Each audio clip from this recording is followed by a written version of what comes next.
असतात. कोणी आपले दर्शक महाराष्ट्रातले जर काही प्रॉब्लेम घेऊन तिथे गेले तर तो प्रॉब्लेम म्हणजे काय, असं म्हणजे तुम्ही जगन्नाथपुरीमध्ये गेलात हो तर 2 चक्का नयन असं ओडियामध्ये म्हणतात त्याला. हो त्या 2 डोळ्यामध्ये जर पाहिलं ना, हो तुमचं प्रॉब्लेम, तुमचं जे काही समस्या जे काही असतील ते 2 डोळे जसे गोल आहेत तसे झूर होतील.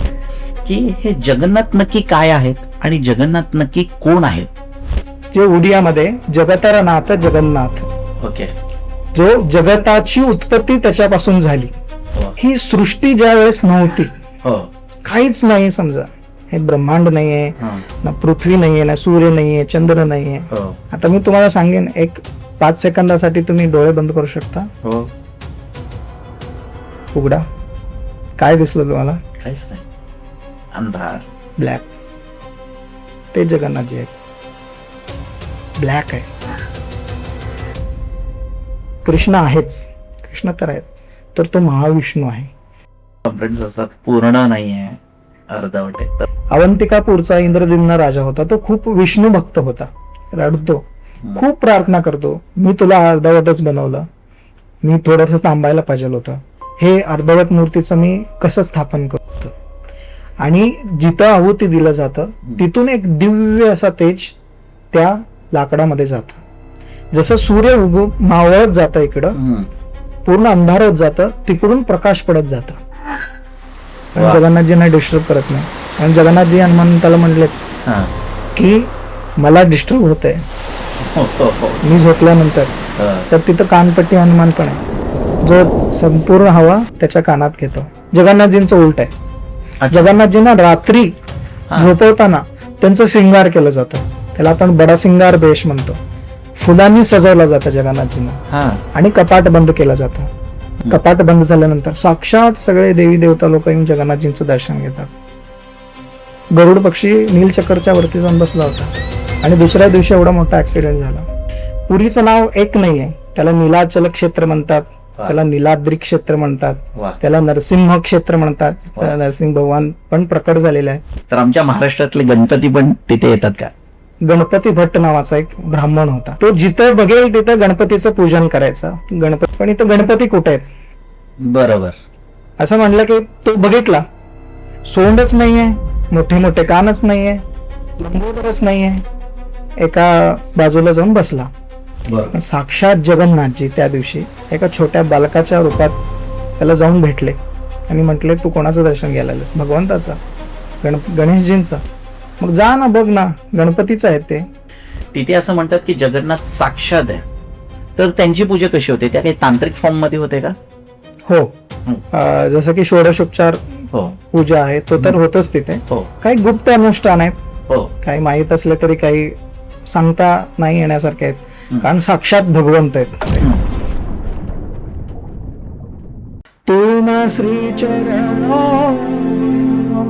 अन्य गती नाही, जगबंधू हे गोसाई, जगबंधू हे गोसाई. नमस्कार मित्रांनो, श्री स्वामी समर्थ. स्वामी भक्ती केंद्रामध्ये मी कुणाल शिंदे आपला स्वागत करतो. नेहमीप्रमाणे आपण आपल्या चॅनलला प्रतिसाद देता त्याच्याबद्दल लाख लाख धन्यवाद. मित्रांनो, प्रत्येक माणसाच्या आयुष्यामध्ये एक छंद असतो, तर त्या छंदाला भक्तिभावाची ओढ लागली तर आयुष्य जगण्याचा मार्ग उत्कृष्ट होतो. असेच आपल्यासोबत जे गेस्ट उपस्थित आहेत त्यांचं जगन्नाथपुरी येथील अनेक वर्षापासून संशोधन सुरू आहे. आज आपल्याला अनेक गूढ रहस्यमय गोष्टी ऐकायला मिळणार आहेत. तर चला मग वेळ न घालवता त्यांना आज आपण भेटूया. ते आहेत अक्कलकोटचे मयूर स्वामी. श्री स्वामी समर्थ दादा. श्री स्वामी समर्थ. जय जगन्नाथ. जय जगन्नाथ. स्वामी भक्ती केंद्रामध्ये आपला सहर्ष स्वागत आहे. धन्यवाद. नीलांचल निवासाय नित्याय परमात्मने बलभद्र सुभद्राभ्याम जगन्नाथाय ते नमः. जगन्नाथाय ते नमः. जगन्नाथाय ते नमः. अवधूत चिंतन श्री गुरुदेव दत्त. सद्गुरु श्री स्वामी समर्थ महाराज की जय. नमस्कार. नमस्कार दादा. खूप छान सुरुवात झालेली आहे आज आपली. आणि आज स्वामी भक्ती केंद्र या चॅनल मध्ये पहिल्यांदा वेगळा असा पॉडकास्ट होत आहे. तर प्रथम म्हणजे मी विचारतो की आजच आपण पॉडकास्ट नंतर जगन्नाथ यात्राला इथूनच निघणार हो, आहोत, है ना? अगदी एक 2-4 तासात आम्ही हा, ट्रेननी जगन्नाथपुरीला जातोय. Very nice. हो. दादा, आता मी हल्ली भरपूर पॉडकास्ट बघतो, इंटरनेटमध्ये खूप साऱ्या गोष्टी अशा येत जातात आणि आम्ही ते फॉलो करतो आणि अनेक पॉडकास्ट बघतो. त्यामध्ये असं म्हणजे त्यामधून मला एक प्रश्न सुचला की हे जगन्नाथ नक्की काय आहेत आणि जगन्नाथ नक्की कोण आहेत? वा, सुरुवातीलाच म्हणलात की तुम्ही पॉडकास्ट खूप बघत आहात, खूप रील्स बघत आहात जगन्नाथपुरीवरती, किंवा आपल्या चर्चा पण झालाय. हो. पण तुमचं सर्वात पहिलंच प्रश्न मला आवडलं की तुम्ही ते सगळं न पाहता डायरेक्ट जगन्नाथ कोण आहेत हो, यावर प्रश्न विचारला. कारण लोक त्या सगळ्या गोष्टींमध्ये मुख्य भगवंतालाच विसरून गेलेत. बाकीच्या गोष्टींमध्ये सगळं जे काही सुरू आहेत. बरोबर. जगन्नाथ, जर तुम्ही मला विचारलं ना, जगातील अख्ख्या ब्रह्मांडातील अख्ख्या युनिव्हर्स मधील हम्म, जर पॉवरफुल शब्द कुठला आहे हम्म, असं जर तुम्ही एक क्लोज एंडिंग क्वेश्चन जर मला तुम्ही विचारलात तर मी म्हणेन जगन्नाथ. हम्म. वा. जगन्नाथ आपण जसं म्हणतो भगवंत, ईश्वर, परमात्मा, परमेश्वर, गॉड, भगवंताला आणि देवाला धरून जेवढे काही शब्द आहेत आपल्या धर्मामध्ये किंवा वेगळ्या कुठल्याही धर्मामध्ये, ते सगळे शब्द जगन्नाथाला लागू होतात. वा. जगन्नाथ म्हणजे साक्षात कलियुगातले भगवंत आहेत. बरोबर. जर तुम्हाला कलियुगमध्ये आत्ताच्या घडीला जर तुम्हाला साक्षात भगवंताचं जर तुम्हाला दर्शन करायचं असेल, साक्षात मला देव पाहायचा आहे असं म्हणतात ना काही लोक, मला देवाला पाहायचं आहे, देव तुम्ही दाखवू शकता का? किंवा अनेक लोक म्हणतात तुमचं देव आहे का, किंवा तुम्ही देवाला पाहिलंय का, असं पण काही लोक प्रश्न विचारतात. तर मी त्यांना अगदी एकाच वाक्यात सांगू शकतो की तुम्ही जगन्नाथपुरीला जावा, तुम्हाला डायरेक्ट भगवंताचं दर्शन होईल. क्या बात आहे. बरं, जगन्नाथ हे म्हणजे आता ऐसे महाराष्ट्रीयन, आम्ही महाराष्ट्रामधून जेव्हा जगन्नाथ बघतो तेव्हा असं वाटतं एक ते कृष्ण आहे. ते कृष्ण आहेत का? कृष्ण तुम्ही म्हटलात, कृष्ण हे भगवंताचंच रूप आहे ओके. किंवा साक्षात भगवंतच आहे. हो.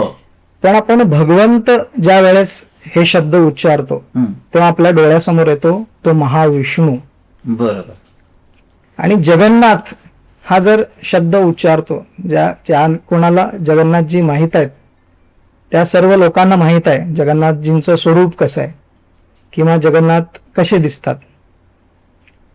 जे वैष्णव लोक आहेत त्यांना कृष्णाच्या रूपात पोचतात किंवा त्यांना कृष्ण म्हणतात.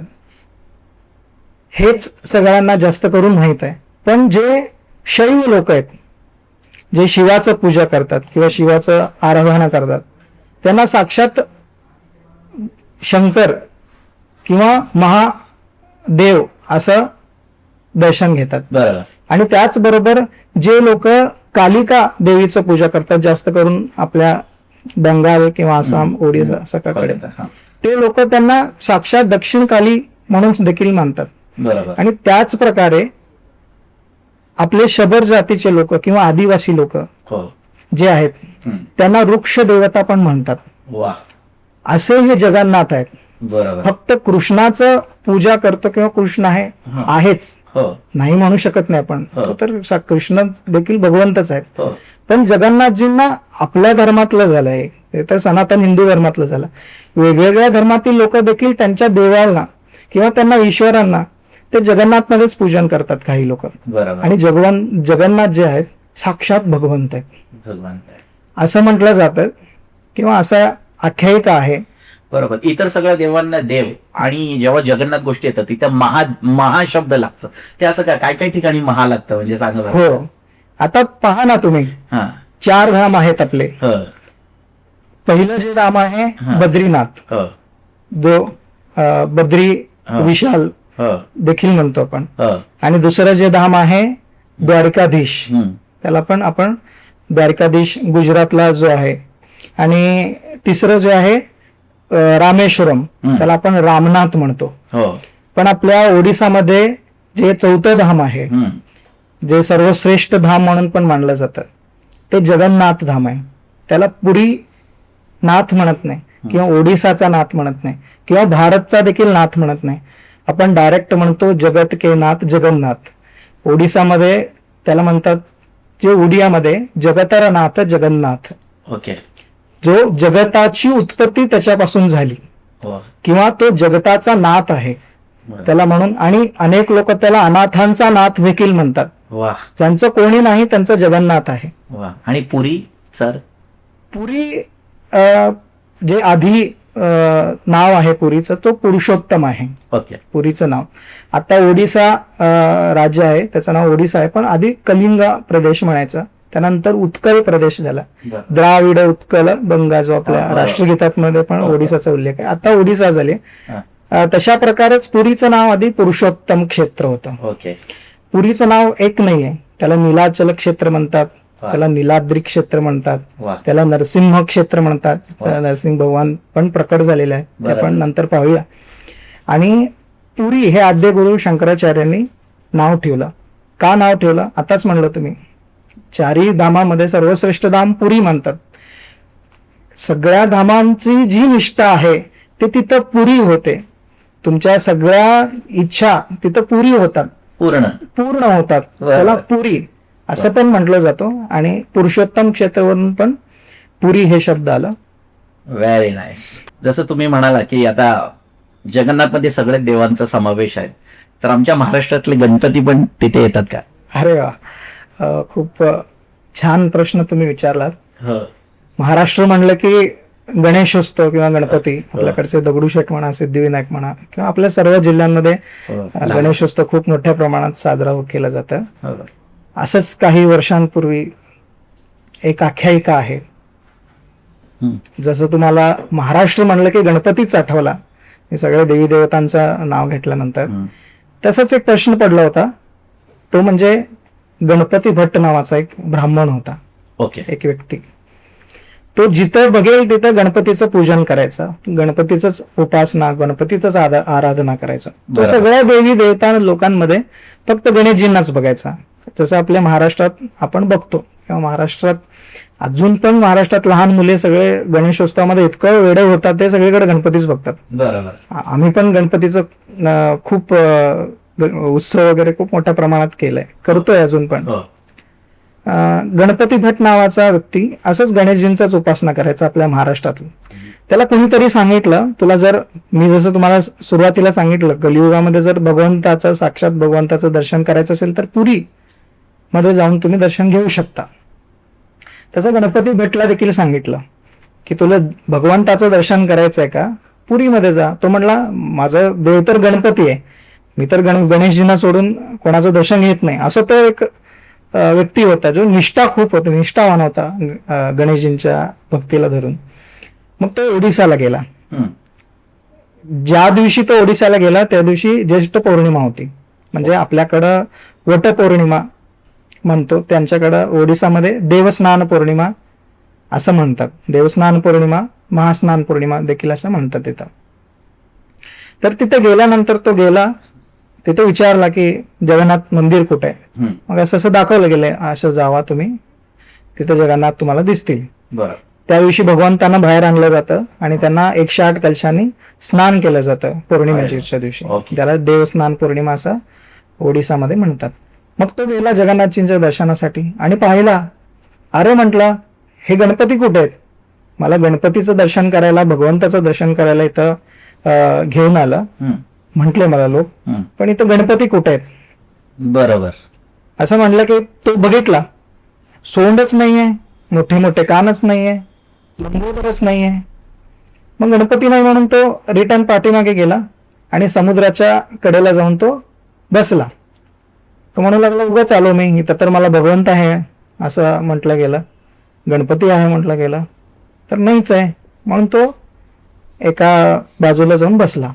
बरोबर. साक्षात जगन्नाथजी त्या दिवशी एका छोट्या बालकाच्या रूपात त्याला जाऊन भेटले आणि म्हटले, तू कोणाचं दर्शन घ्यायला आलास? भगवंताचं, गणेशजींचं. मग जा ना, बघ ना, गणपतीचं आहे ते. म्हटलं नाही आहे तिथं, मी बघितलं, त्यांना सोंडच नाही आहे, कानच नाही आहेत मोठे मोठे. गजाननला मी लगे माझ्या ओळखीचे आहेत असं म्हटलं. जाऊन बघ एकदा तो.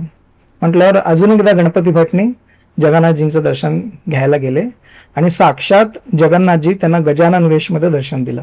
वा. सोंड लावलं गेलं, मोठे मोठे कान लावले गेले, संपूर्ण गजानन वेशमध्ये जगन्नाथजी गणपती भटला दर्शन दिले. आणि आजही महास्नान पौर्णिमेच्या दिवशी जगन्नाथजींना 108 कलशने त्यांचं स्नान झाल्यानंतर, त्यांचं महाअभिषेक झाल्यानंतर त्यांना गजानन भेष धारण करतात. आणि अजूनही प्रत्येक वर्षातून एकदा जगन्नाथजी गजानन भेषमध्ये, गणपतीच्या भेषमध्ये दर्शन देतात. जगन्नाथजी गणपती पण आहेत. वा, जबरदस्त, अद्भुत. म्हणजे अजून रहस्यमय गोष्टी आपल्यासोबत घडणार आहे. बरं, मला एक सांगा की आता आपण पूजा करतो, तो आपण षोडशोपचार पूजा करतो इतर देवांची, तिथे असं म्हणतात की जगन्नाथ साक्षात आहे, तर त्यांची पूजा कशी होते? त्या काही तांत्रिक फॉर्म मध्ये होते का? हो, जसं की षोडशोपचार पूजा आहे तो तर होतच तिथे. काही गुप्त अनुष्ठान आहेत, काही माहीत असले तरी काही सांगता नाही येण्यासारखे आहेत, कारण साक्षात भगवंत आहेत ते. तर जे काही गोष्टी होतात ते गुप्त होतात. जे तिथले काही पूजा पंडा लोक आहेत ते तिथे करतात. जगन्नाथजींचा असा ठराविक फॉर्म पूजेचा नाहीये, ठराविक वेळ नाहीये. जसं आपलं सकाळी 5 वाजता काकडा आरती, दुपारी 12 वाजता भोग आरती किंवा प्रसाद आपण लावतो भगवंतांना, आणि संध्याकाळच्या वेळेला शेज आरती. असं एक फॉर्मॅट नाहीये. जे काही सगळे ठरवतात ते जगन्नाथजी ठरवतात. तुम्हाला माहिती आहे का जगन्नाथजींचं दाढी कटिंग होतं, जगन्नाथजींचं नख कापलं जातं, जगन्नाथजींचं हातपाय दुखतात तेव्हा हातपाय दाबलं जातं. अरे बापरे. हे सगळं जगन्नाथजींचं आतमध्ये होतं. बरोबर. आणि हे सगळं जसं आपलं जसं मानवी शरीर आहे तसं जगन्नाथजींचं पण शरीर आहे. म्हणजे ते हे सगळे झोपतात, उठतात, कधीही उठतात. हो, कधीही. आणि ज्या दिवशी कार्तिक महिना असतो किंवा ज्या दिवशी भक्तांची गर्दी खूप मंदिरात असते, लाखो लोक भक्त दर्शन घ्यायला जातात तिथे, त्यावेळेस मंदिर बंद नाही होत. मंदिर कोणाच्या हातात नाहीये बंद करून जायला. जगन्नाथजी 24 तास, 36 तास, 48 तास दर्शन देतात भक्तांना, भरभरून दर्शन देतात. बरोबर. भरभरून भक्तांवर प्रेम ओततात ते. खूप प्रेमळ स्वरूपाचे असे जगन्नाथजी आहेत. आणि जर लेट उठले तर काय म्हणतात भक्त त्यांना? हा, खूप मजेशीर बोलतात. म्हणजे पंडे म्हणजे पुजारी लोक जे आहेत ते म्हणतात, खूप खाय आहे रातभर, उठ नाही रहा, असं ते त्यांच्या कोणी घरचा जो सखा आहे, घरचे कोणी लोक असल्यासारखं तिथे जगन्नाथजींना ट्रीट करतात, अगदी प्रेमाने. बरोबर. खूप प्रेमाने. हो, खूप प्रेमाने ते असतात. कोणी आपले दर्शक महाराष्ट्रातले जर काही प्रॉब्लेम घेऊन तिथे गेले तर तो प्रॉब्लेम म्हणजे काय? असं म्हणजे तुम्ही जगन्नाथपुरीमध्ये गेलात तर 2 चक्का नयन असं ओडियामध्ये म्हणतात त्याला, त्या 2 डोळ्यामध्ये जर पाहिलात ना, तुमचं प्रॉब्लेम, तुमचं जो काही समस्या जे काही असतील ते 2 डोळे जसे गोल आहेत तसे झिरो होतील. ते 2 डोळ्यामध्ये फक्त 2 डोळे दिसतात तुम्हाला. बरोबर. बाकीचे जे सायन्स वगैरे आहे फक्त 2 डोळे वाटतं, ते छोटे आहेत, एवढेच आहेत असं वाटतं. पण त्या 2 डोळ्यामध्ये आपण जसं म्हणतो ना, सगळ्या सोलर सिस्टीम मिळून एक ब्रह्मांड होतं, एक युनिव्हर्स होतं, आणि अनेक युनिव्हर्स मिळून एक मल्टी युनिव्हर्स होतं. करेक्ट. असे कित्येक मल्टी युनिव्हर्स त्याच्या फक्त 2 डोळ्यामध्ये आहेत. बरोबर. कित्येक कवींनी कविता केल्या त्यावर, कित्येक लोकांनी ग्रंथ लिहिलाय. बरोबर. त्या 2 डोळ्यामध्ये अख्खं जग काय, असले कितीतरी जग त्या फक्त 2 डोळ्यांमध्ये समाविष्ट आहेत. ते तुम्हाला गेल्यानंतर तिथं त्या 2 डोळ्यांमध्ये गेल्यानंतर अनुभव येतील. बरोबर. माझा हा पुढचाच प्रश्न होता की जगन्नाथाला लॉर्ड ऑफ युनिव्हर्स का म्हणतात? ही सृष्टी ज्या वेळेस नव्हती, काहीच नाही समजा, काहीच नाहीये. हो हे ब्रह्मांड नाहीये, हं, ना पृथ्वी नाहीये, ना सूर्य नाहीये, चंद्र नाहीये, हो काहीच नव्हतं. असं म्हटलं जातं पूर्ण ब्लॅक होता. ज्याला होल, ब्लॅक होल, त्याच्यावर पण खूप रिसर्च सुरू आहे ना हो आपल्याला. हो जो ब्लॅक होल होता पूर्ण ब्लॅक होतं, काहीच नव्हतं. हं, आता मी तुम्हाला सांगेन, एक 5 सेकंदासाठी तुम्ही डोळे बंद करू शकता. हो उघडा. काय दिसलं तुम्हाला? काहीच नाही, अंधार. ब्लॅक. ते जगन्नाथजी आहेत, ब्लॅक आहे. ज्यावेळेस संपूर्ण सृष्टी काहीच नाही, सूर्य नाही, ना चंद्र नाही, ना पृथ्वी नाही, ब्लॅक होते ना, हं, सर्वप्रथम दिसलं ते म्हणजे जगन्नाथजींचे 2 नयन वा आणि त्यांचा अधर, बरोबर. एवढं दिसलं. म्हणून म्हटलं ना तुम्हाला सुरुवातीला की जगन्नाथजी कोण आहेत? कृष्ण आहेत. कृष्ण आहेच, कृष्ण तर आहेत, तर तो महाविष्णू आहे. जो काय आहे तुमच्या डोळ्यात दिसलं, मी तुमच्या डोळ्यात जे ब्लॅक दिसलंय ते त्याला कुठल्याही प्रकारचं त्याला डेफिनेशन देऊ शकतो का? ते काय आहे नाही. त्याचं व्याख्या करू शकता का तुम्ही? नाही. तुम्ही त्याला काहीतरी नाव देऊ शकता का? नाही. नाही, पूर्ण ब्लॅक आहे. डार्कनेस. डार्कनेस. हं, डार्कनेस मीन जगन्नाथ. वा. आता पुढचा प्रश्न असा आहे की भगवान जगन्नाथ हे इतर देवांपेक्षा कसे काय वेगळे आहेत? कारण का खूप लोकांचे काही कंप्लेंट्स असतात, पूर्ण नाहीये, अर्धवट आहे. तर त्याच्याबद्दल काहीतरी सांगा आम्हाला. हो, खूप छान प्रश्न तुम्ही विचारलात. खूप लोक म्हणतात की, मला पण विचारतात जगन्नाथांबद्दल बोलताना की जगन्नाथाचे हात नाही आहेत, जगन्नाथाचे पाय नाही आहे, जगन्नाथाचे आयलिड्स नाही आहेत, डोळ्याच्या पापण्या नाहीत, अर्धवट कसं? तुम्हाला मी सांगू का, तुम्हाला जे दिसतं ते मला पण तेच दिसतं किंवा इतरांना पण तेच दिसतं, असं तुम्ही कुठल्या तरी लॅबोरेटरीमध्ये किंवा कुठल्या तरी रिसर्च करून ते सिद्ध करू शकता का? फॉर एक्झाम्पल, माझ्या हातात समजा एक खडू आहे, मला तो दिसतोय व्हाईट, हं, बरोबर आहे? तुम्हाला पण व्हाईट दिसतं. हे व्हाईट म्हणजे काय हे मी कुठल्या तरी रिसर्च सेंटरमध्ये किंवा लॅबोरेटरीमध्ये कुठल्याही स्वरूपात मी सिद्ध करू शकतो का? नाही आहे. नाही. तुम्ही जे म्हणतात त्यांना हात नाही आहे, तुम्ही जे म्हणतात त्यांना पाय नाही आहे, तुम्ही कुठल्या गोष्टींवरून जज करू लागलात? तुम्ही त्याला माणूस म्हणून, बरोबर आहे? माणूस हा एकच प्राणी आहे. असे अनेक प्राणी आहेत. सर्वश्रेष्ठ प्राणी हा माणसाला म्हणलेला आहे, कारण देवाने त्याला बुद्धी दिलेली आहे. पण आपण असं समजलो, एखादा मांजर आहे, मांजर जर देवाला पाहिलं तर मांजराच्या रूपात देवाला पाहू शकतो ना, देव मांजर आहे असं म्हणू शकतो. हं, किंवा आपण लोकशाही पद्धतीने गेलं, प्राण्यांमध्ये सर्वात जास्त प्राणी कुठला, असं तो देव बनवूया असं जर आपण गृहीत धरलं तर आळ्या, जे आळ्या आहेत शेतातले ते सर्वात जास्त आहेत आपल्या बरोबर. प्राण्यांमध्ये. बरोबर. मग तो आळी देवाला आळी म्हणून पाहू शकतो ना? जो दोन्ही जो हात बघता तुम्ही, तो देवाचा हात किती मोठा आहे माहित नाही ना आपल्याला. Correct. आपले हात जे आहेत ते सीमित आहेत, एवढंच आहे. हो हो हो. देवाचा हात आहे, तो भगवंत आहे, त्याचे हात किती मोठे आहेत माहित नाही. इन्फिनिट. आपले पाय आहेत, हे किती मोठे पाय आहेत, देवाचे किती मोठे पाय आहेत ते माहित नाही. कुठपर्यंत आहे त्याचा अंत नाही लागू शकत. आपला माहित आहे पण किती हो, आहे, हो, किती फुटाचे आहेत. हो तर देव आहे तो, भगवंत आहे. तसेच डोळे आहेत, हो भगवंताचे डोळे कसे आहेत? गोल आहेत, हो. वर्तुळ आकार आहेत, त्याची सीमा कुठंच नाहीये. तो किती आतमध्ये डीप आहे माहित नाही, तो किती मोठा आहे माहित नाही. म्हणला ना तुम्हाला, हे संपूर्ण सृष्टी, जसं युनिव्हर्स आहे, जसं अनेक युनिव्हर्स मिळून मल्टी युनिव्हर्स होतं, ते मल्टी युनिव्हर्स त्याच्या नसनसामध्ये आहेत. बरोबर. आपण जर माणसाच्या सारखं त्याला हात आहेत, त्याला पाय आहेत असं बघितलं तर तो संकुचित वृत्तीमध्ये आपण पाहतो त्याला. करेक्ट. तो जगताचा नाथ आहे, बरोबर. लॉर्ड ऑफ द युनिव्हर्स आहे. Correct. तर तो असीमित आहे. तुम्ही कसं बघाल तसं आहे. तुम्ही डोळे बंद केल्यावर तुम्हाला हात पाय दिसले का? नाही, काय दिसलं माहित नाही. बरोबर. तो जगन्नाथ आहे, तो वा. भगवंत आहे. सुंदर. बरं, मला सांगा की जगन्नाथ महाराज हे कसे काय प्रकट झाले? त्याच्या मागे काही कथा आहेत का? काही विशिष्ट काही गोष्टी आहेत का? त्याबद्दल थोडंसं सांगा. हो, त्याचे 2 कथाचा सोर्स आहे. एक जो आहे स्कंद पुराणानुसार जो आहे तो खूप मला आणि काही ग्रंथांमध्ये वगैरे तो व्हॅलिड वाटतो थोडासा. काही हजार वर्षांपूर्वी सत्ययुगामध्ये एक राजा होता. त्याचं नाव इंद्रद्युम्न असा राजा होता. अवंतिकापूरचा तो राजा होता. आताचं जर मॅपिंगच्या हिशोबाने आपण पाहिलं तर मध्य प्रदेश मध्ये तो गाव येतो. आता काही गावाचं नाव वगैरे चेंज झालं असेल. अवंतिकापूरचा इंद्रद्युम्न राजा होता. तो खूप विष्णू भक्त होता.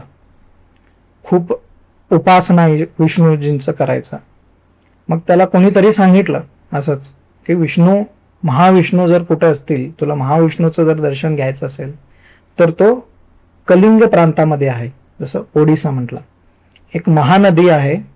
महानदीच्या वरती एक नीलाद्री पर्वत आहे. तिथं नीलमाधव नावाचा महाविष्णू दर्शन देतात. त्याचं नाव नीलमाधव असं आहे. तर त्याच्या राजाला उत्सुकता शिगेला पोचली.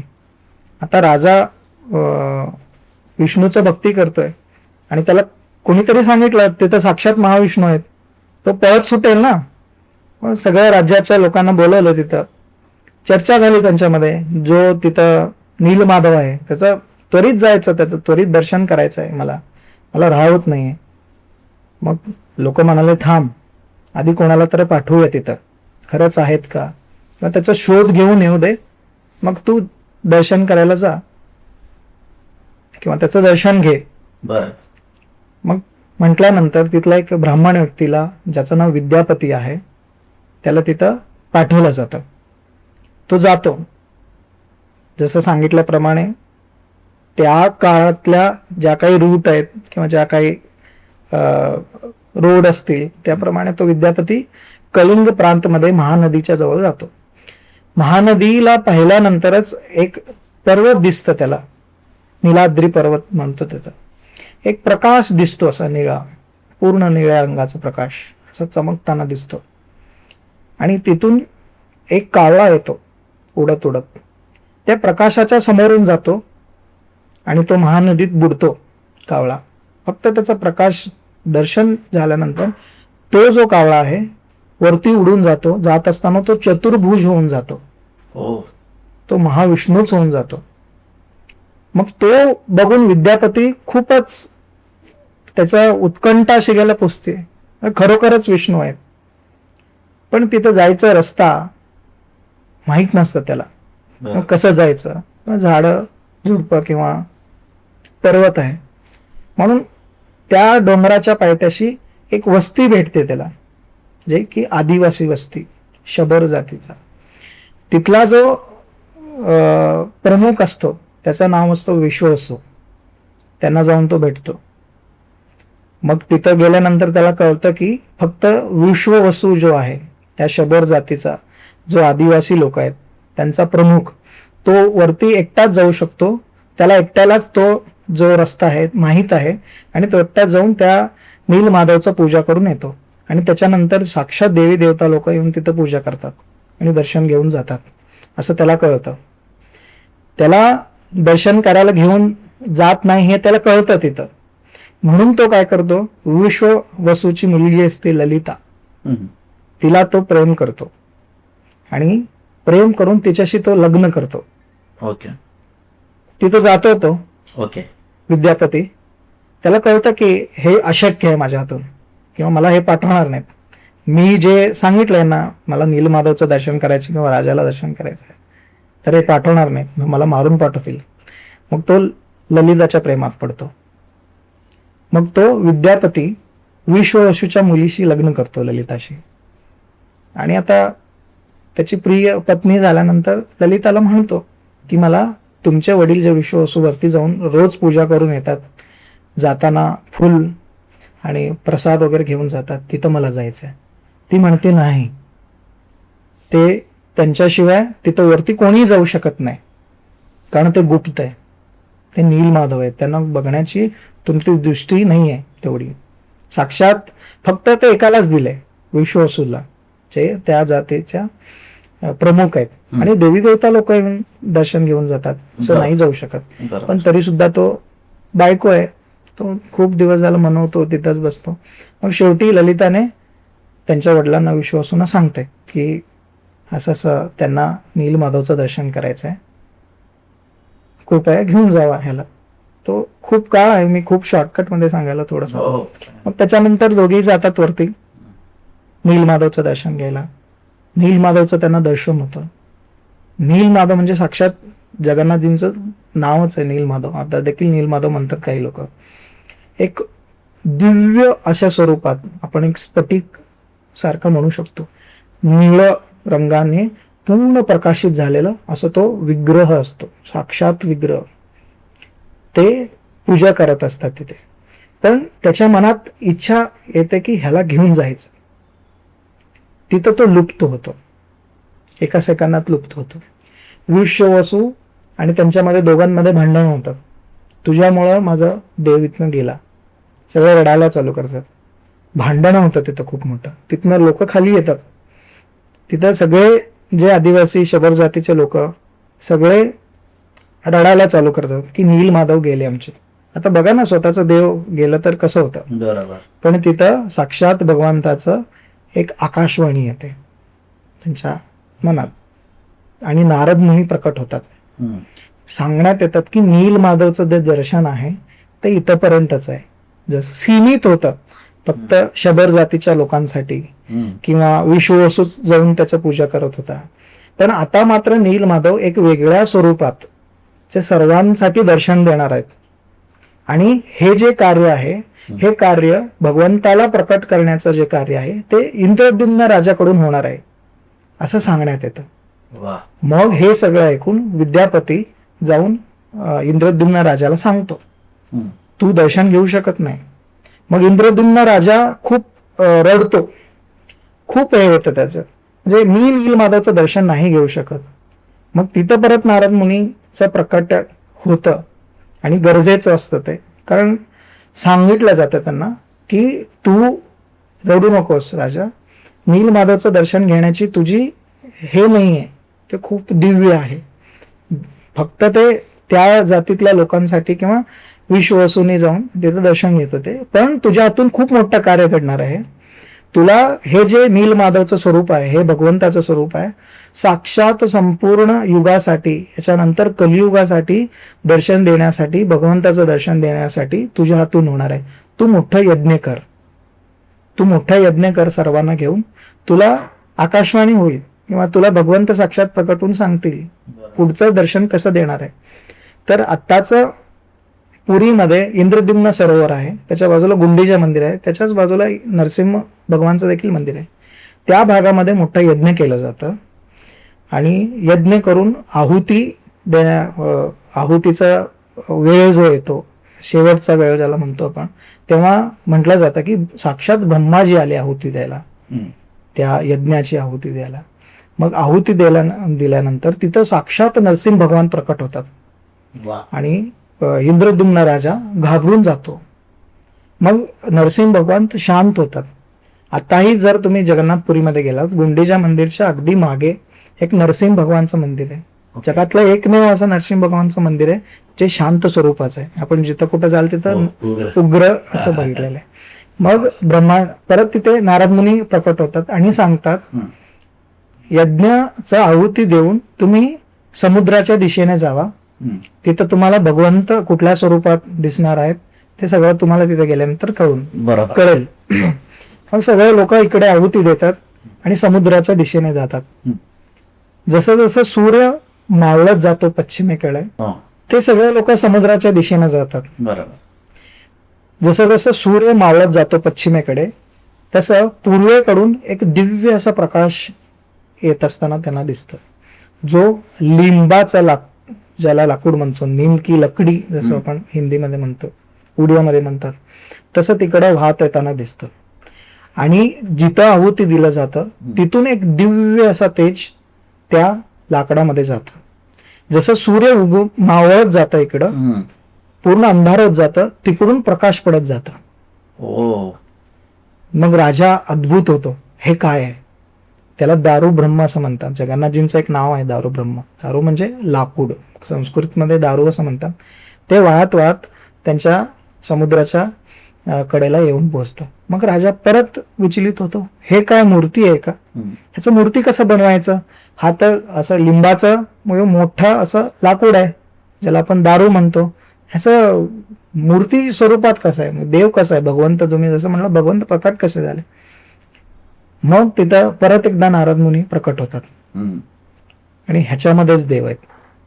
पण ह्या देवाला बनवण्यासाठी हे देवाचं जर तुला पूजायचं असेल, ह्याला पूजन करायचं असेल, त्याला विश्ववसूची पण गरज आहे. ओके. म्हणजे त्यांना सोडून तुम्ही इथं काही करू शकत नाही, तो त्यांचा देव आहे. मग विश्ववसूंना पण बोलवलं जातं तिथं. मग हे सगळे लोक तिथं आल्यानंतर परत ह्याला कसं बनवायचं, ह्याचं प्राकट्य कसं करायचं. मग देवाला बनवणारे साक्षात विश्वकर्मा एका म्हाताऱ्याच्या रूपात एका तिथं येतात आणि म्हणतात मी ह्याला प्रकट करणार आहे, मी याच्यामधून भगवंत बनवणार आहे. ते सगळे लोक आश्चर्यित होतात. इंद्रद्युम्न राजाची बायको गुंडीच्या वगैरे सगळे तिथे असतात. म्हणतात हे मी कसं बनवेल. तो म्हणतो मला 15 दिवसाचा टाइम द्या, मी याला बनवतो. एका राजाच्या दरबारात जातात, एका खोलीमध्ये त्या विश्वकर्माच्या रूपात जे आले त्यांना पाठवतात आणि दार बंद करतात. आणि तो म्हणतो माझं काम पूर्ण झाल्याशिवाय दार ओपन करायचं नाही, दार उघडून पाहायचं नाही. असं म्हटलं की जातात ते आतमध्ये. हे लोक सगळे बाहेर असतात. रोज आवाज येतो ठाक ठाक ठाक ठाक, स्वरूप म्हणजे देवाचं स्वरूप बनवण्याचं. बरोबर. मग काही कालांतरानंतर त्याचा आवाज नाही येत, बंद होतो. मग राजाला बायको म्हणते गुंडीच्या, बघा म्हातारा आहे की नाही आतमध्ये, आवाजच येत नाहीये.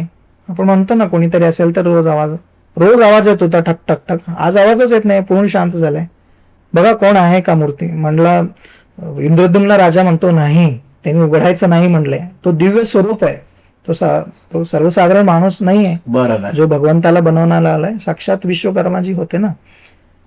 मग आता बायको आहे, ऐकावंच लागेल.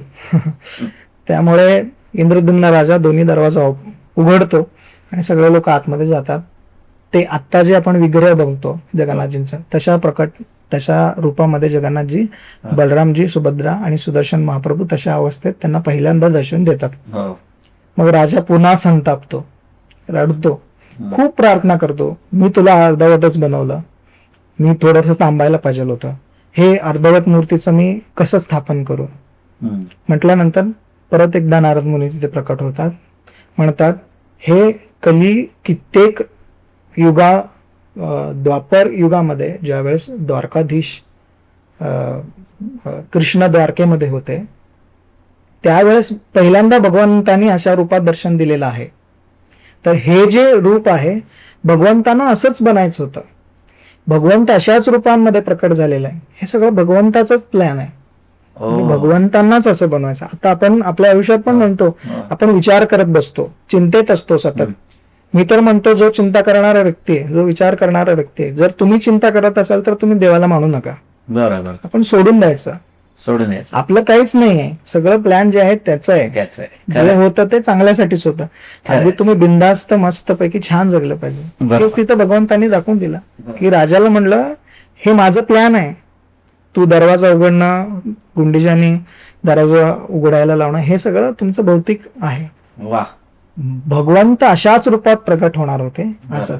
मग विद्यापती, विश्ववसू हे सगळे लोक मिळून जगन्नाथाचा मंदिरामध्ये विग्रहांना स्थापन करतात. अशा प्रकारे जगन्नाथजींची उत्पत्ती झाली. आणि आता जे आपण जगन्नाथ मंदिरमध्ये जाऊन पाहतोय हे असेच विग्रह आहेत. तसंच. हो. बरं. मला एक सांगा की जगन्नाथपुरी हे एक असे स्थान आहे पूर्ण भारतामध्ये ज्याला सर्व धर्म समभाव मानला जातो, म्हणजे तिथे प्रत्येक जातीचे लोक पूजा करतात. कोण जरा सांगा आपल्याला. हो. इक्वॅलिटीचा जर प्रश्न आला ना, समानता ज्याला आपण म्हणतो, हे जगन्नाथ कल्चरमध्ये आधीपासून आहे, अनंत काळापासून आहे आणि आजही आहे. जगन्नाथपुरीमध्ये, जगन्नाथ कल्चरमध्ये जगन्नाथजींचं जे सेवायत आहे ते 36 प्रकारचे सेवायत आहेत. 36 प्रकारचे सेवा करतात लोक, ज्यामध्ये दैतापती, येतात. पूजा पंडा लोक आहेत जे जगन्नाथजींचा नित्योपचार षोडशोपचार पूजा आतमध्ये करतात.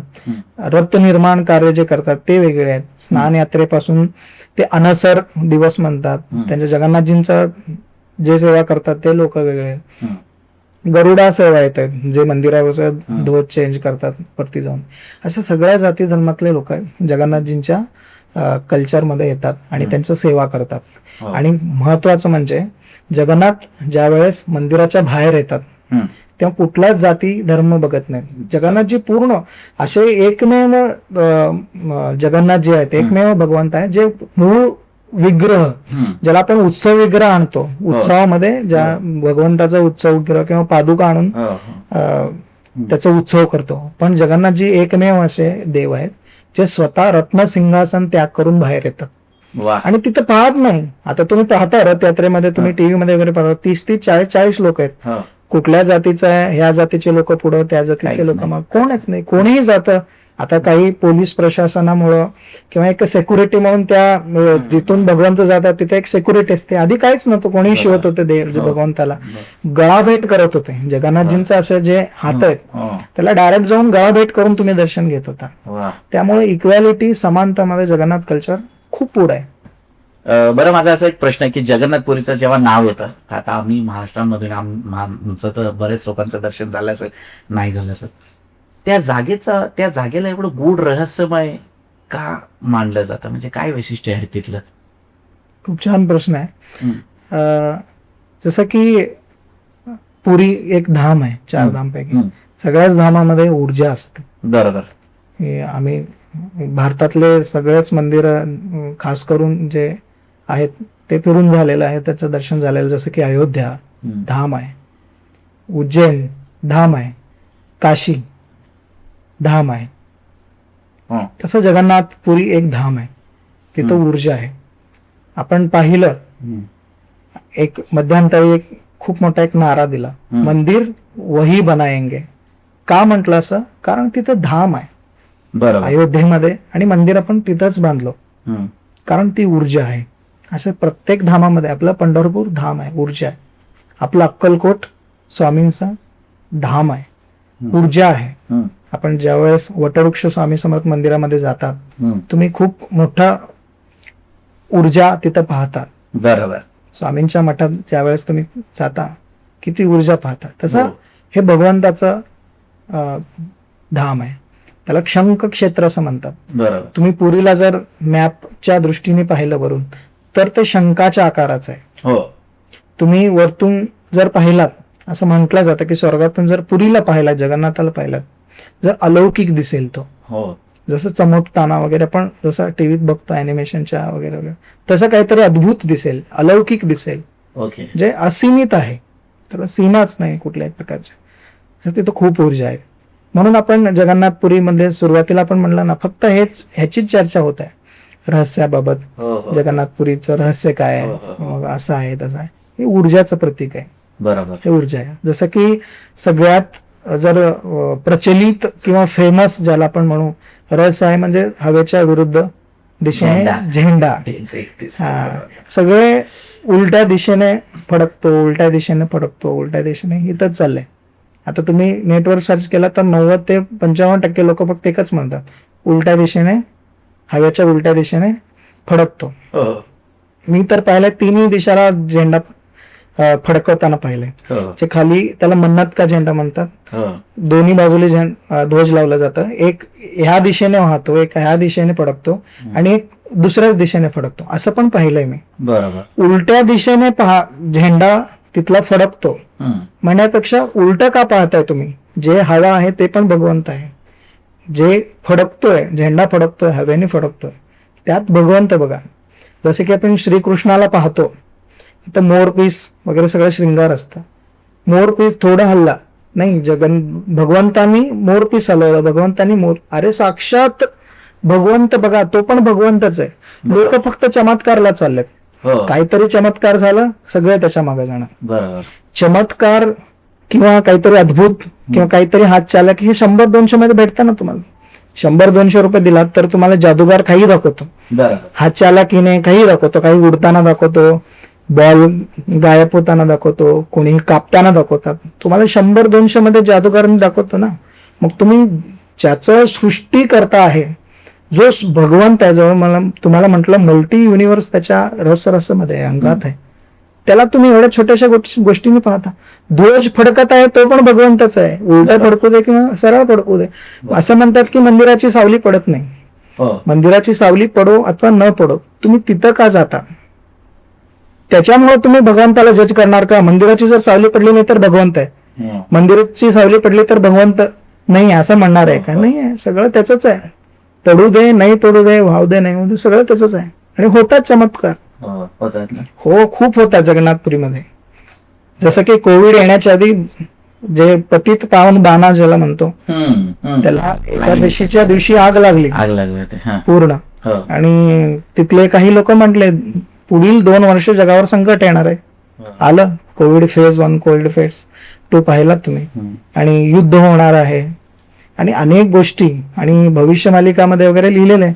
तिथला एक किन्नर सिंहद्वार जो म्हणतो, तिथून उडी मारून आत्महत्या करेल. 2025 मध्ये झालेलं तुम्ही नेटवर पाहू शकता. बरोबर. ते किन्नरने उडी मारून आत्महत्या केलेलं आहे. कधीही रक्तपात होईल असं म्हटलेलं आहे. आणि एकही पक्षी बसत नाही मंदिराच्या गाभाऱ्यावर. आपण इतक्या वर्ष झालं पाहतोय, एकही पक्षी तिथे आजूबाजूलाच उडतात, पण मंदिराच्या वरती जाऊन बसत नाही. पण काही 3-4 वर्ष झालं पाहतोय बसत आहेत. आणि ज्यावेळेस जाऊन बसतात, चिमण्या भरपूर झाल्यात. ज्याला आपण गरुड म्हणतो, गरुड तर पूर्ण नीलचक्रवरती जाऊन बसायला. आणि जेव्हा कधी बसलेला आहे तर जगावर संकट आलेलं आहे. जसं बालासोरचा ऍक्सिडेंट झाला, ट्रेन ऍक्सिडेंट, त्याच्या अगदी पहिल्या दिवशी जाऊन बसला होता गरुड पक्षी, नीलचक्रच्या वरती जाऊन बसला होता. आणि दुसऱ्या दिवशी एवढा मोठा ऍक्सिडेंट झाला. बापरे. तर होतात, खूप अद्भुत आहे. म्हणजे संकेत असे मिळतात. हो, होतात. आणि ते समुद्राच्या लाटा वगैरे आवाज येतो तसं पण आम्ही ऐकलंय खूप. हो, असं म्हणतात की समुद्रात मंदिराच्या आतमध्ये गेलं की समुद्राचा आवाज बंद होतं आणि बाहेर आलं की समुद्राचा आवाज येतं तुम्हाला. पण हे आधी होत होतं. आता खूप ट्रॅफिक वाढलेलं आहे. मंदिराच्या आजूबाजूला तुम्हाला हे पाहायला तुम्ही जाऊ शकत नाही. तिथं समुद्राचा आवाज तिथे येणारच नाही. जिथं आपण मंदिरापाशी थांबतो तिथे खूप मोठे बिल्डिंग झालेत आजूबाजूला, मंदिराचं मोठं कॉरिडॉर झालेलं आहे, खूप गोंधळ असतो. आता सध्याला हे अनुभूती मिळत नाही. पण आधी ज्या वेळेस काहीच नव्हतं तेव्हा लोक असं म्हणायचे. त्याच्यामध्ये 2 प्रकार आहेत. मंदिरचं संरक्षण, मंदिरचं संरचना जे आहे ते एक मोठे भिंत आहेत त्यामुळं पण. आणि तिथे एक कानपट्टी हनुमान आहे. कानपट्टी हनुमान जो सगळं हवा जो आहे त्याला पवनपुत्र म्हणतो आपण, जो समुद्राच्या लाटांचा आवाज किंवा हवा तो सगळं कानात घेतो आणि जगन्नाथजींना डिस्टर्ब करत नाही. कारण जगन्नाथजी हनुमंताला म्हणलेत की मला डिस्टर्ब होत आहे मी झोपल्यानंतर. तर तिथं कानपट्टी हनुमान पण आहे जो संपूर्ण हवा त्याच्या कानात घेतो. आणि साक्षात हनुमंतराया जगन्नाथपुरीमध्येच आहेत कलियुगमध्ये. जर तुम्हाला दर्शन, मला तोच पुढचा प्रश्न होता की माणसं गेल्यानंतर रात्री तिथे भगवंत पण येऊन दर्शन घेतात विविध प्रकारचे, अनेक प्रकारचे जे देवी देवता आहेत आपले, ते दर्शन घेतात. ते असं सत्य आहे का तिकडे? हो. ज्या वेळेस प्रभू श्रीरामांनी शरयू नदीमध्ये संपूर्ण त्यांच्या शेवटच्या क्षणी संपूर्ण अयोध्यावासियांना घेऊन शरयू नदीमध्ये भगवंत विलीन होत होते, जात होते, त्यावेळेस 2 व्यक्तींना त्याने येऊन घेऊ दिले नाही. त्याच्यात साक्षात हनुमंतजी होते आणि साक्षात बिभीषणजी होते. मग हनुमंतजी विचारले, मी तर अमर आहे, हनुमंतजी अमर आहेत ना, मग विचारलं मग मी तुझी भक्ती कसं करू दे? मग मला राम सोडून हनुमान आणि हनुमान सोडून राम आहेत का? कधी बघेल तर जय श्रीराम जय श्रीराम. त्याच्यानंतर रामाने त्यांना सांगितलं हनुमंतरायांना, जगन्नाथपुरीमध्ये कलिंगा उत्कल प्रांतमध्ये जगन्नाथ स्वरूपामध्ये मी तुला प्रभू श्री रामचंद्र म्हणून दर्शन देतो, तू तिथं माझं भक्ती कर. तर आजही साक्षात हनुमंतरायाचं कित्येक वेळा दर्शन झालेलं आहे लोकांचं. आणि आजही कलियुगामध्ये जर हनुमंतराया कुठे असतील असं जर कोणी विचारलं तर साक्षात जगन्नाथपुरीमध्ये तुम्हाला हनुमंतरायाचं दर्शन होईल. तशाच प्रकारे काशी विश्वनाथ देखील जगन्नाथपुरीमध्ये गेले होते. आणि अजूनही आपल्या 22 पहाचे जे म्हणतो तिथं बाजूला काशी विश्वनाथाचं देखील मंदिर आहे. असेच रात्री जगन्नाथजी 21 ते 22 तास जे दर्शन आहे ते कलियुगातल्या भक्तांना देतात, म्हणजे बरोबर. आपल्यासारख्या लोकांना 21-22 तास दर्शन देतात. जगन्नाथाचं मंदिर फक्त 2 ते 3 तास रोज बंद असतं. हो आणि तुम्ही म्हणलात ना वेगवेगळ्याच प्रकारचे देवत, सगळ्या देवी देवता लोकांना आपण सकाळी अभिषेक करतो आणि पोशाख किंवा शृंगार करतो. जगन्नाथजींचं उलट आहे. अच्छा. जगन्नाथजींना रात्री झोपवताना त्यांचं शृंगार केलं जातं, त्याला आपण बडा सिंगार वेश म्हणतो. फुलांनी सजवलं जातं जगन्नाथजींना हा आणि कपाट बंद केलं जातं. असं विचारलं मी पंडे लोकांना हा की असं का. आपल्या बाकीच्या देवी देवता लोकांना सकाळी पूजा केलं जातं, सकाळी शृंगार केलं जातं भक्तांचं दर्शनासाठी. आणि जगन्नाथजींचं उलट आहे, सकाळी वेगवेगळ्या प्रकारचं शिंगार होतं, पण बडा सिंगार जो मोठा सिंगार आहे तो रात्री होतं. हो तर असं म्हणतात की 21-22 तास जे दर्शन आहे ते कलियुगातल्या भक्तांना देतात. आणि जे राहिलेले 2-3 तास आहेत कपाट बंद झाल्यानंतर साक्षात सगळे देवी देवता लोक येऊन जगन्नाथजींचं दर्शन घेतात. म्हणून जगन्नाथजी बडा सिंगार देशमध्ये सर्वांना दर्शन देतात. बरोबर. मला सांगा की आता माझे 2 प्रश्न म्हणजे बॅक टू बॅक, की यामध्ये सगळ्यात पहिले तर प्रश्न म्हणजे असा आहे की देवांचाच विषय चालू आहे, तर जगन्नाथपुरीच्या आतमध्ये 120 मंदिर आहेत, बरोबर. अजून असे विविध प्रकारचे मंदिर आहेत आणि त्यामध्ये उग्रकाली सुद्धा आहे, त्यांच्याबद्दल काहीतरी सांगा. जगन्नाथ मंदिरमध्ये छोटे असं 120 मंदिर आहे. बरोबर. त्यामध्ये पंचपांडव आहेत, नीलमाधव आहेत, भुवनेश्वरी आहे, ओके, त्याचबरोबर साक्षी गोपाल आहेत, असे खूप सारे मंदिर आहेत. बेडा काली ज्याला म्हणतो किंवा उग्रकाली म्हणतो, या देवीचं पण दर्शन आहे. तुम्ही दर्शन नाही करू शकत त्याच्या, का इतकं उग्र असं त्या देवीचं विग्रह आहे, त्याचं दर्शन नाही घेऊ शकत. तुम्ही घाबरून जाल, तुम्हाला रात्री झोप नाही येणार जर ते देवीचं दर्शन केलं तर. म्हणून त्या देवीला सगळं शृंगार करून चंदनाचा लेप करून थोडंसं आपण नॉर्मल दर्शन करू शकतो असं करतात. आणि जगन्नाथ मंदिरमध्ये खूप सारे गूढ गोष्टी आहेत. रोहिणी कुंड आहे, अशा खूप छोट्या गोष्टी आहेत. अजूनही एवढ्या वर्ष जातोय, अजून पण मला जगन्नाथपुरीतला मंदिर मधला अजून छोट्या गोष्टी मला माहित नाहीत. बरोबर. अजूनही कधी जातो काहीतरी नवीनच घेऊन येतो. बरोबर. कधीही दर्शनाला जातो नवीनच घेऊन येतो. बरोबर. आणि तिथं म्हणजे आता जसं सुरुवातीला सांगितलं की असे आपल्या टाइम टेबलनी होत नाही, तांत्रिक पूजा होते. म्हणजे असं मानलं जातं की आपण देवाची मूर्ती की पूजा अशी तिथं तर साक्षातच देव असे उभे असतात, तर त्यांच्या हिशोबानेच पूजा होते ना, हो है ना. असं. बरं, मला आता एक सांगा की आता थोडंसं कमर्शियल जेव्हा आपण येतो तर ते काय रोल करतात, म्हणजे कुठली गव्हर्नमेंट त्याच्यामध्ये येते आणि कुठल्या राजाला तिथं तुम्ही असं बॅक ऑफ कॅमेरा म्हटलं होतं की दर्शन नाही आहे तिथल्या राजाला असं, तर त्याच्याबद्दल सांगा की काय कमर्शियल कसं काय गोष्टी होतात तिथे.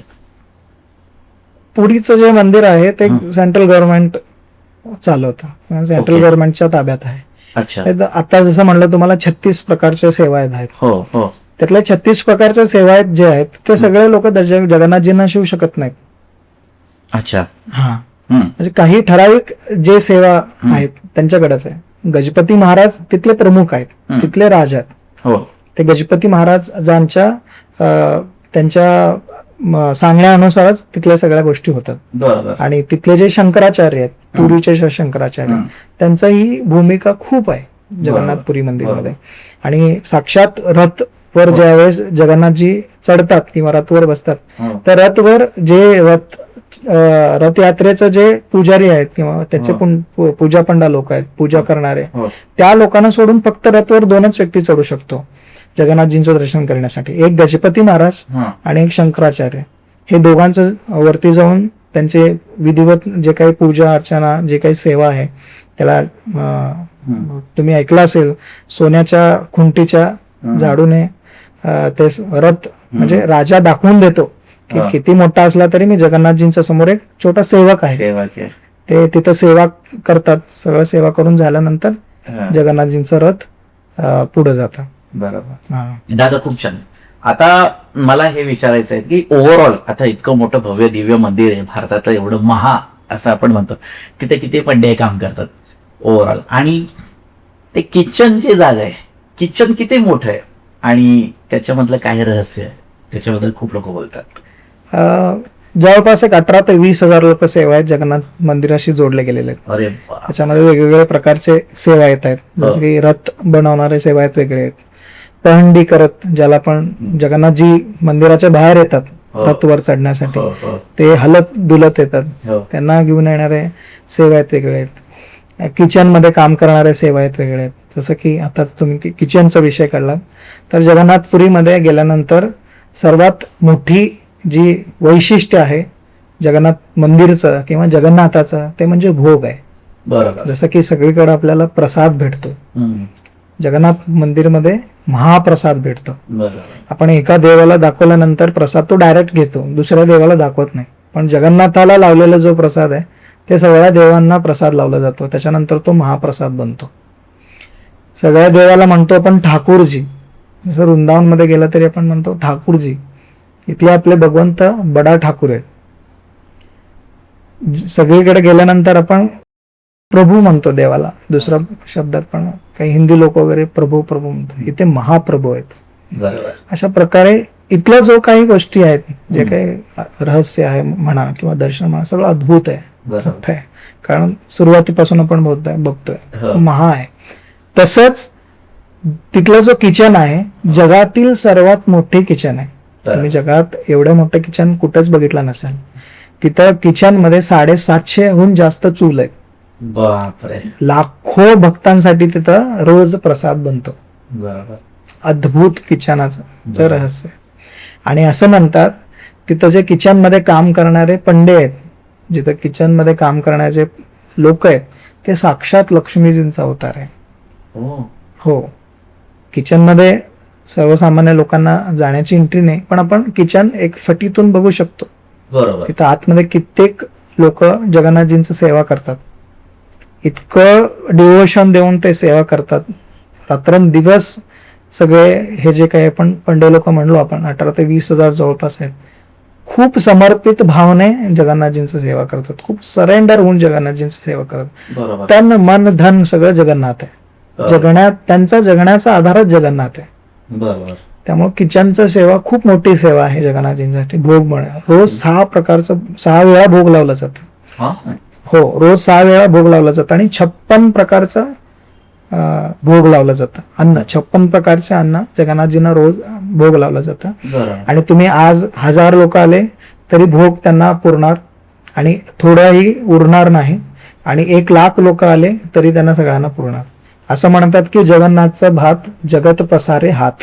वा. तिथं महाप्रसादाला खूप महत्व आहे. आणि सगळ्यांना प्रेक्षकांना देखील मी सांगू इच्छितो की तुम्ही जगन्नाथपुरीला जर गेलात तर प्रसाद घेऊनच या, प्रसादाशिवाय येऊ नका. कारण महाप्रसादे गोविंदे असं म्हणतात. महाप्रसाद में ही भगवान गोविंद बसता है असं म्हणतात. एक वेळ जगन्नाथजींचं दर्शन नाही झालं तरी चालेल तुमचं, पण महाप्रसाद घेऊन या. कारण तिथला जो प्रसाद आहे खूप अद्भुत आहे, खूप न्यूट्रिशन युक्त आहे. आणि तिथं बनवणार जी प्रक्रिया आहे ती खूप जुन्या काळापासून बनते. म्हणजे सगळं गूढ आहे तिथल्या गोष्टी. खूप छान. हा पॉडकास्ट म्हणजे माझ्यासाठी तर एक वेगळाच होता, कारण का पहिल्यांदा आपण जगन्नाथपुरी बद्दल मला खूप साऱ्या गोष्टी कळायला तुमच्यामुळे. Thank you so much. आणि आपण आपल्या चॅनलमध्ये आल्या त्याच्याबद्दल लाख लाख धन्यवाद. पुन्हा एकदा आमंत्रित करूया. नक्की. खूप अजून गुड रहस्य गोष्टी आहेत. हो.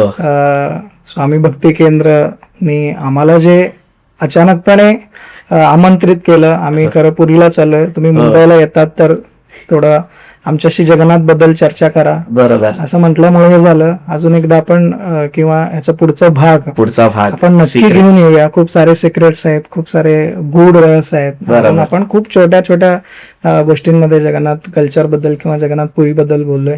आणि कुणाल दादा तुमचे पण खूप खूप धन्यवाद. मला इतक्या तुम्ही आदर आतिथ्याने बोलवलात आणि तुम्ही म्हणलात मला एवढं त्यामधलं माहित नाही, तरी सुद्धा मला तुमच्यातलं असं कुठंच दिसलं नाही की तुम्हाला त्याबद्दल माहित नाही. तुम्हाला साक्षात जगन्नाथजींचं दर्शन झालं असं मला वाटतं. सांगा की रथयात्राचे महत्व काय? रथयात्रा आणि नभकलेवर ह्यावर वेगळं पॉडकास्ट होऊ शकतं. एवढं मोठं गोष्ट आहे. मी खूप ते अगदी थोडक्यात सांगत आहे. जगन्नाथाचं रथ तुम्ही जर वडलात, तुमचं जीवनाचं रथ तो ओढेल. वा. ते लोक जीव द्यायला तयार आहेत, जीव देत आहेत. एवढं समर्पण, एवढं सरेंडर, एवढं डिवोशन हे कुठून येतं? हे अद्भुत आहे, हे महान आहे. मंदिरातले जे 4 सेवायत लोक आहेत, जे पंडे लोक आहेत, ते जातात, पूर्ण बांधून घेतात, डोळ्यावर पट्टी बांधतात, हातावर पूर्ण बँडेज, म्हणजे हातावर पूर्ण बंद करतात. कोणच बघितलेलं नाहीये ते. तर जुन्या मूर्तीमधून ते ब्रह्मपदार्थ काढतात आणि नवीन मूर्तीमध्ये ते स्थापन करतात आणि नवीन मूर्तींना रत्नसिंहासनावर विराजित करतात. आणि जुने जे मूर्ती आहेत, आणि हे सर्व करत असताना संपूर्ण पुरीमध्ये डार्कनेस केला जातो, संपूर्ण पुरीमधला लाईट्स काढला जातो. आणि जे काही मी गोष्टी सांगितलं ह्याच्यापेक्षाही अद्भुत जे आहे, तुम श्री चरण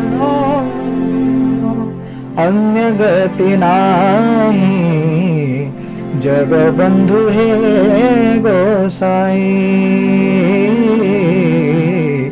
जगबंधू हे गोसाई.